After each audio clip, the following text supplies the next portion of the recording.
Très vite, quand on cherche le nom orthographe, on tombe sur le nom faute. Serait-on coupable de se tromper? Quand on ne se souvient plus d'un visage, du titre d'un film, de la recette des crêpes, du chemin qui mène au lac, nous dit-on que l'on commet une faute? Ce nom faute est sûrement à l'origine de nombreux mauvais souvenirs, voire de traumatismes. Parlons plutôt de recherche, de tâtonnement, d'erreur. Pour rappel, faute, du latin parlé fallita, famille de fallere, tromper puis manquer, manquement à une règle, à un principe. Dans une discipline intellectuelle, un art. Sachez qu'un texte parfait, sans aucune erreur, est extrêmement rare, d'autant que les grammairiens ne sont pas toujours d'accord sur les règles et les exceptions. Dans cette vidéo, je vais vous parler des erreurs courantes que l'on peut trouver dans les écrits, des erreurs d'orthographe lexicale, des erreurs concernant les règles typographiques et des erreurs concernant l'orthographe grammaticale. Tous ces termes sont expliqués en détail dans la vidéo « Qu'est-ce que l'orthographe ?» La phrase suivante comporte des erreurs très diverses. Nous avons réalisé une enquête auprès des commerçants, artisans et entreprises pour cerner leurs attentes et envisageons une rencontre entre la municipalité et ses professionnels pour renforcer la dynamique économique de notre commune rurale. Voici les erreurs corrigées.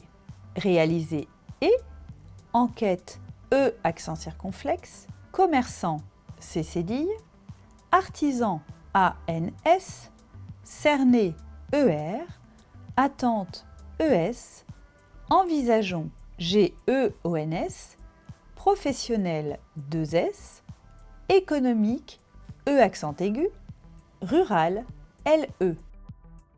Tout d'abord, parlons des erreurs d'orthographe lexicale.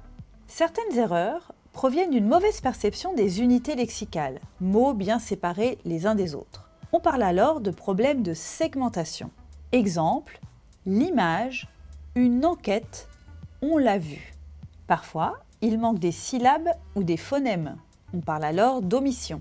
Petit rappel, un phonème, du grec phonéma, son de voix, est la plus petite unité de la chaîne parlée, c'est-à-dire la plus petite unité de son dans un mot. Exemple, ou de ours, v de ville, ch de chapeau. Exemple d'omission de syllabes ou de phonèmes. Banche pour blanche, aspiteur pour aspirateur, artisan pour artisan. Certaines erreurs proviennent d'une confusion entre des phonèmes proches. Exemple, la pâche pour la page, souvent pour souvent, somnambule pour somnambule. Ces erreurs, si elles sont fréquentes, peuvent être le signe d'une dyslexie phonologique. Un bilan orthophonique est conseillé. Certaines erreurs proviennent d'une méconnaissance des correspondances entre graphèmes et phonèmes. On peut avoir bien perçu le son, mais ne pas savoir le transcrire. Qu'est-ce que le graphème? Le graphème de graphie, l'écriture, d'après phonème, est la plus petite unité du système graphique destiné à transcrire les phonèmes. Il existe des graphèmes simples, d'une lettre, exemple A accent grave ou A accent circonflexe, pour transcrire le phonème A, E accent grave ou circonflexe pour transcrire le phonème E, F pour transcrire le phonème F. Il existe aussi des graphèmes complexes, composés de 2 ou 3 lettres. Exemple, AI ou EI pour transcrire le phonème E, comme dans chaise ou reine, CH, SH ou SCH pour transcrire le phonème CH, comme dans chance, shérif ou schéma, EU, OEU ou OE pour transcrire le phonème E, comme dans fleur, œuf ou œil. Le français comporte environ 130 graphèmes pour 37 phonèmes. On parle de correspondance graphème-phonème ou correspondance grapho-phonologique. Elles sont la base du passage de la langue écrite à la langue orale et vice-versa. Voici des exemples d'erreurs liées à une méconnaissance des correspondances grapho-phonologiques. Seuil écrit sans le U, commerçant écrit sans la cédille, guichet écrit sans le U, envisageons écrit sans le E, dévisser avec un seul S, économique écrit sans accent, égoïste, écrit sans tréma.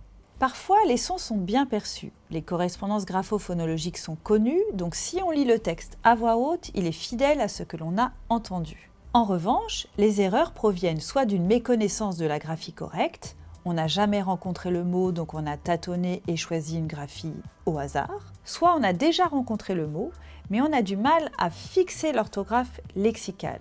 Ces erreurs, si elles sont fréquentes, peuvent être les premiers signes d'une dysorthographie. Exemple, couramment avec un seul M, évident avec un A, amitié et E, tiroir avec un E, flèche avec un accent circonflexe, rythme sans le H. On observe parfois l'ajout de lettres.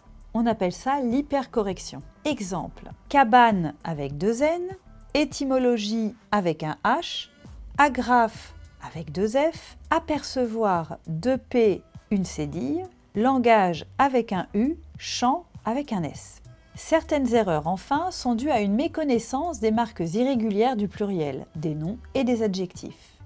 Exemple, des landaux avec un X, des gaz avec un S, ils sont nouveaux EAUS, des pneus avec un X, des bijoux avec un S ou des bisous avec un X. Il existe en français un grand nombre de mots homophones. Les homophones sont des mots qui se prononcent de la même façon mais qui s'écrivent différemment.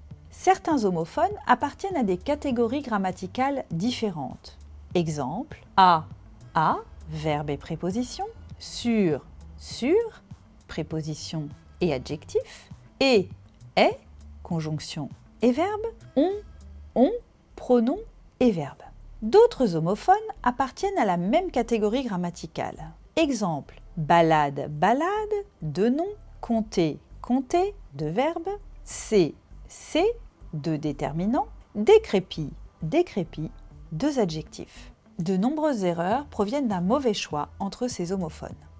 Exemple, balade pour balade avec un L, la pour la accent grave, est pour EST, une tâche pour une tâche sans accent circonflexe, sur pour sur sans accent circonflexe. Je vous donnerai dans une prochaine vidéo des pistes pour les aborder, notamment en évitant de les opposer systématiquement.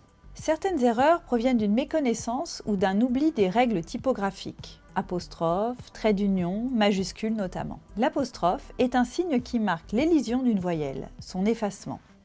Exemple, le plus amour qui donne l'amour, je plus arrive qui donne j'arrive, la plus armoire qui donne l'armoire, si plus il qui donne s'il.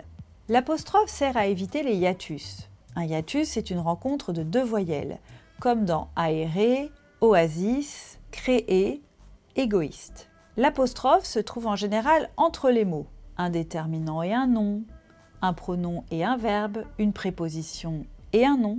Celle-ci peut se trouver aussi à l'intérieur des mots. Exemple, aujourd'hui, presqu'île, quelqu'un. Si on oublie l'apostrophe, le mot est considéré comme incorrect. Aujourd'hui pour aujourd'hui. Le trait d'union est un signe écrit ou typographique en forme de petit trait horizontal qui sert de liaison entre les éléments d'un mot composé, exemple arc-en-ciel, et entre le verbe et le pronom qui suit. Exemple, crois-tu, prends-le. Tout comme l'apostrophe, le trait d'union se trouve en général entre les mots, le verbe et le pronom, entre deux déterminants numéraux, mais il peut aussi se trouver à l'intérieur d'un mot.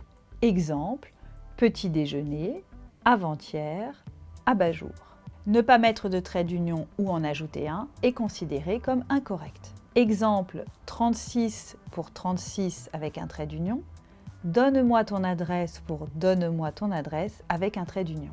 Parfois, le trait d'union change le sens d'une phrase ou d'un mot. Exemple, sur le champ, le lieu, sur le champ, immédiatement, avec des traits d'union. Faites le bien, faites quoi? Le bien. Faites-le bien, faites bien quelque chose. Qu'est-ce que la majuscule? Une lettre majuscule est une lettre manuscrite plus grande que la minuscule, d'un dessin différent, qui se met au commencement des phrases, des vers, des noms propres et de certains noms de choses personnifiées. Il existe de nombreuses règles concernant l'usage de la majuscule. Quelques exemples. J'ai vu Nathan, N majuscule au prénom. Nous avons vendu la Fiat, F majuscule au nom de marque. As-tu visité Berlin, B majuscule au nom propre de lieu. On doit lire Guerre et paix, G et P en majuscule car c'est un titre d'œuvre. Les Marseillais ont gagné, M majuscule car c'est le nom de l'habitant de Marseille. On maîtrise l'orthographe grammaticale si on connaît et si on sait appliquer les règles d'accord et de conjugaison. On accorde en genre et en nombre et on conjugue en fonction du temps, du mode, de la personne, de la voix. Rappel, l'orthographe grammaticale, appelée aussi orthographe d'accord, concerne la situation et le rôle du mot dans la phrase. En fonction de son rôle, de sa place, on doit décider comment l'écrire. Pour commencer, parlons des accords. On accorde en général en genre et en nombre, le nom avec son déterminant, l'adjectif avec le nom qu'il décrit, le participe passé avec le sujet ou le complément d'objet direct. En français, chaque nom a un genre. Il est soit masculin, soit féminin, soit épicène, c'est-à-dire que sa forme ne varie pas selon le genre. Un ou une élève, un ou une adulte, un ou une enfant, par exemple. Si le nom a un genre, ne pas le connaître entraîne un grand nombre d'erreurs, étant donné qu'on accorde en genre et en nombre les adjectifs, les participes passés, les déterminants, et qu'on peut remplacer le nom par un pronom. Voici des erreurs dues à la méconnaissance du genre du nom. Cette autoroute que j'ai empruntée a été entièrement rénovée, il est comme neuf. Voici des erreurs dues à une méconnaissance ou un oubli des règles d'accord non déterminants. On suppose que le scripteur connaît le genre du nom. Les participants, sans S, quelle école pour quelle école Q2LE, cet anniversaire pour cette CET, chaque jour avec un S, certains profils sans S, tous les jours TOUT au lieu de TOUS. Voici des erreurs dues à une méconnaissance ou un oubli des règles d'accord des noms composés. Exemple, des porte-documents avec un S, des chauves-souris sans S, des chefs-d'œuvre sans S. Voici des erreurs dues à une méconnaissance ou à un oubli des règles d'accord non adjectifs. Exemple, un bel immeuble, BE2LE au lieu de BEL, en bon état, BO2NE au lieu de BON, puisque c'est un état masculin. Les pleins pouvoirs, sans S, quelques personnes agacées, ES au lieu de EES. Mes meilleurs amis, avec un E, alors qu'ami est masculin. Cette jolie maison, sans E, alors que maison est féminin. Voici des erreurs dues à une méconnaissance ou à un oubli des règles d'accord non adjectifs composés ou irréguliers. Exemple, les robes bleu marine avec des S, les écharpes prunes avec un S, une demi-baguette avec un E. Voici des erreurs dues à une méconnaissance de l'orthographe du participe passé avant accord. Il a fini avec un T, j'ai fait avec un S, nous avons compris avec un T. Voici des erreurs dues à une méconnaissance du genre et du nombre, du sujet ou du COD. Les autoroutes ont été fermées ES au lieu de EES, puisqu'autoroute est féminin. Voici l'altère que nous avons trouvé EE au lieu de E, puisque altère est masculin. Voici des erreurs dues à une méconnaissance des règles d'accord du participe passé. Nous avons trouvé ce livre, ES au lieu de E. Madame, je vous ai appelé hier, E au lieu de EE. Nous nous sommes parlé longuement, ES au lieu de E. Qu'est-ce que la conjugaison?